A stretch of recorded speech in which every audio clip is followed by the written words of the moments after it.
Hey everyone, I'm Andy Raffel from eTeknix.com. Now when it comes to Thermaltake, they've been taking their level 20 range of products very seriously. Admittedly, most of it has been kind of quite large, actually massive chassis. But today we've got something a little bit different. This is the level 20 RGB mechanical gaming keyboard. And it might be worth watching until the end because we're going to be giving one away too. As part of their flagship series, the keyboard comes with plenty of bells and whistles, as you might expect. It's not cheap at just over £150 in the UK, but that's pretty similar to flagship keyboards from the likes of Corsair, Logitech and pretty much anyone else. It's not cheap, but if you want a flagship keyboard, you're going to have to accept that they do come, well, at a premium. So what exactly do you get for your money? Well, as you'd expect, you'd get a giant RGB monster of a keyboard. It's quite a looker too, and as with most things that Thermaltake do, they've really taken the phrase go big or go home to heart. Starting off, this keyboard is massive, with a large bezel running around the edge that makes it take up more space than most keyboards. The size doesn't feel too bad to me though, but those with limited desk space may want something a little more refined. There's a cutaway to the front edge allowing you to butt up your wrist to it for a more comfortable typing position. If you prefer a built-in or included wrist rest though, you won't find one here. And that thick border on the edge isn't just for the sake of wasting plastic. It allows Thermaltake to sneak in 360-degree RGB lighting, something that I don't think I've ever seen on a keyboard. There's also lighting on the switches, on the front edge, on the side, on the other side, around the back. They've even snuck some in a big crack.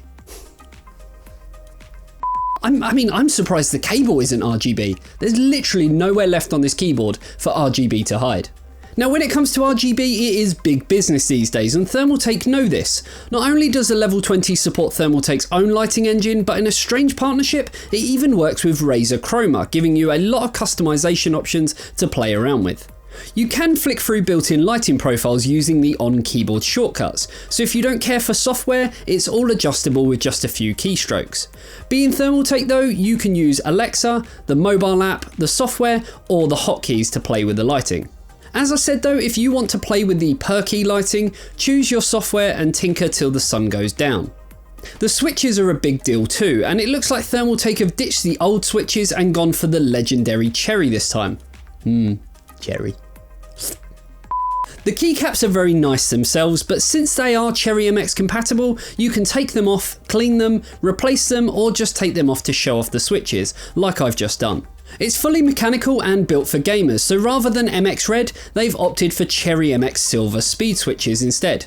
They're still linear like the Reds, but have a 1.2mm actuation point, which is around 40% quicker to hit versus the MX Red, and they also require less force. Rated for over 50 million keystrokes, it's unlikely that you'll wear it out anytime soon. Even if you're on the PC all day and night, pretty much like I am. Gamers get a lot of other perks too. There's 100% anti-ghosting with full key rollout, and these are perfect additions as you could mash both of your hands on the keyboard and still get every switch to activate without fail. Not that you should, but is it really up to me to tell you how to game? I mean, you've all seen me play games, right? Windows key lock comes in handy for gaming too, as there's nothing worse than hitting the Windows key and being left staring at your desktop mid-game. Rookie moves like that could cost virtual lives. If you listen to music while you're working and gaming, some handy multimedia controls are included too. You can skip, play, pause and all of the other usual stuff. If it's volume you need to control, a scroll wheel in the top corner will do the job, and there's a master mute button too. It's similar to the setup used by Corsair, but that's no bad thing. It's a pretty great setup.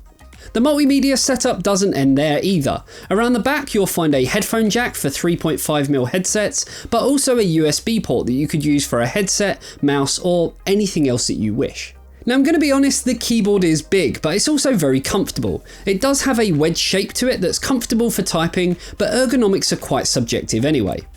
Of course, if you flip it over, you'll find these chunky kickstands. There's a small height set for small adjustments, or you can deploy the big stands for a more severe angle. Which one is best? Well, that's up to you to decide. If you want to add even more customization, these funky red keycaps are also included. They're utterly pointless, but it's a great way to show, yes, I am a gamer.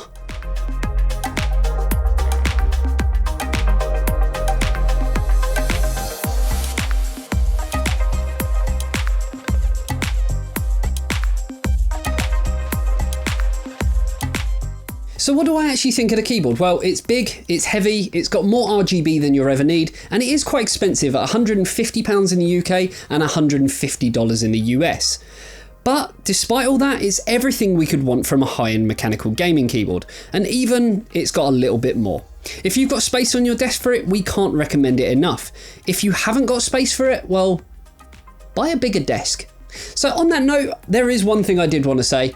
We're actually going to be giving away one of these keyboards, and all of the ways to kind of enter it are going to be in the description below, so definitely go and check that out as well. Hopefully you enjoyed the video. If you did, you know exactly what to do, and I will see you in the next one. See you later, guys. Bye bye. It does have a wedge shape to it. If you listen to music while you're working and gaming, some handy multimedia